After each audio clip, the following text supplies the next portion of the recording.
This is a little movie touring through Rome and visiting some of the most interesting sites. Piazza Navona is one of the most famous piazzas in Rome.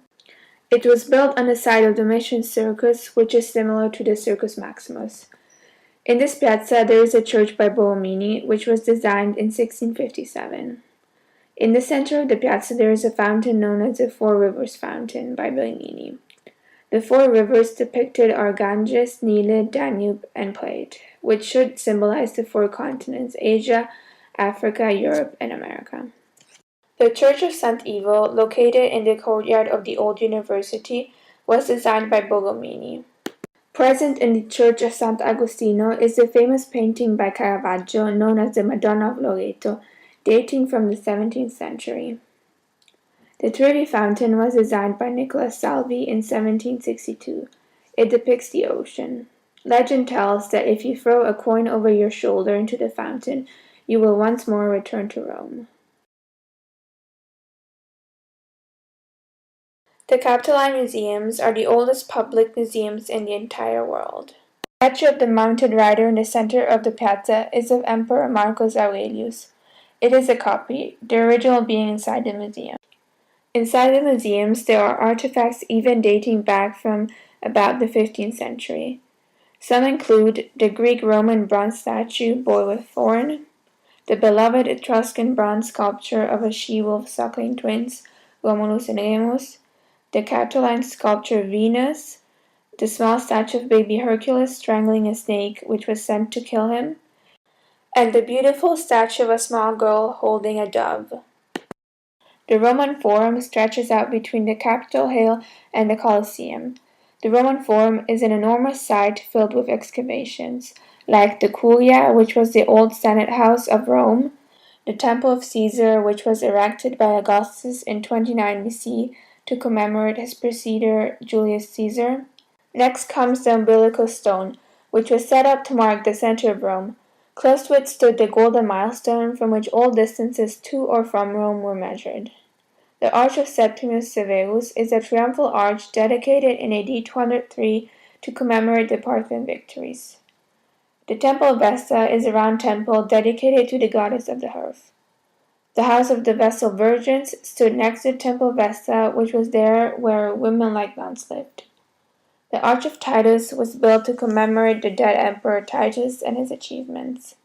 And the Via Sacra, or the Sacred Way, is the road which goes from the west part of the Forum to the east. The Palatine Hill is one of the well-known 7 hills of Rome. This is where, according to the legend, Romulus killed Remus, allowing him to become the city's first king. Located on the hill is Domitian's Palace, which includes Domitian Stadium, which is small with about 145 meters in length. It is uncertain whether it was actually used as a stadium rather than a garden. From the Palatine Hill, you can also see the Circus Maximus, which was an ancient Roman stadium used for chariot racing. The Colosseum was built between AD 70 and AD 80, and it is the largest stadium in the Roman world. The entertainment provided here by the gladiators was extremely barbaric and brutal. Today there is a cross standing where the Emperor's box used to be, to show respect for the brave warriors who died here. The exterior of the Colosseum was built with 3 different styles. This impressive monument is between 160 and 190 meters in length, 50 meters high, and could hold up to 50,000 spectators. The Colosseum could also be flooded to allow sea battles to take place.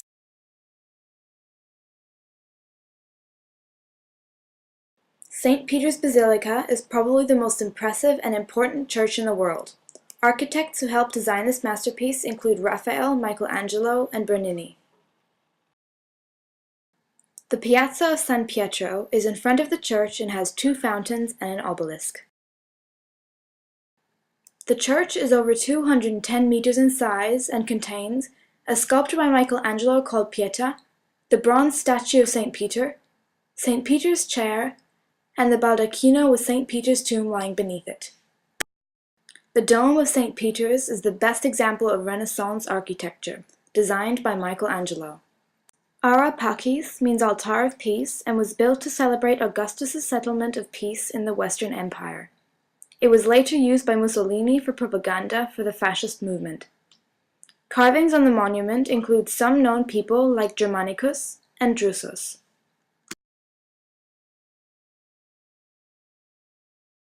Horace's villa at Licenza was provided by Augustus so that Horace could write his poems in peace and quiet. Near to his estate is a beautiful fountain. About half an hour away lies Hadrian's villa in Tivoli. Hadrian was a very solitary person who spent much of his time at Tivoli, where he constructed an entire estate. In this palace with over 30 buildings, he could hide from the city life.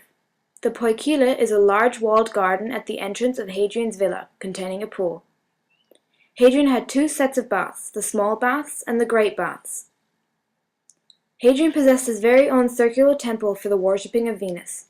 The most beautiful part of the villa is probably the canopus, which was a part of a canal surrounded by statues. The Pantheon was first built as a temple dedicated to all Roman gods. It was destroyed and rebuilt by Domitian and later again by Emperor Hadrian. In AD 608 it was given to Pope Boniface IV to be used as a Christian church. The exterior of the Pantheon is quite disappointing, however the interior is impressive. It is both 44 meters in height and in diameter. It contains 6 small chapels and its floor is original. The oculus is a large hole in the dome-like ceiling of the Pantheon to allow light to enter the building. The oculus itself is about 9 meters in diameter.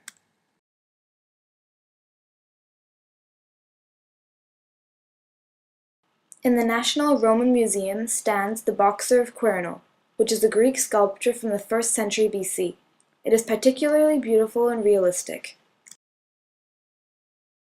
Santa Maria degli Angeli stands on the site of the baths of Diocletian. Michelangelo first started converting it into a church, but after his death the project was completed by Vanvitelli. The church itself isn't special, but you can see how big Roman baths really were. Trajan's column was built in AD 113 and it is about 38 meters high. It celebrates Trajan's campaigns in Dacia. On the top of the column, Trajan's statue used to stand, but Pope Sixtus V replaced it with a statue of St. Peter holding the key to heaven. The column's carvings are an important source of evidence to show how the Roman army worked. Trajan's markets lay on the side of Quirinal Hill.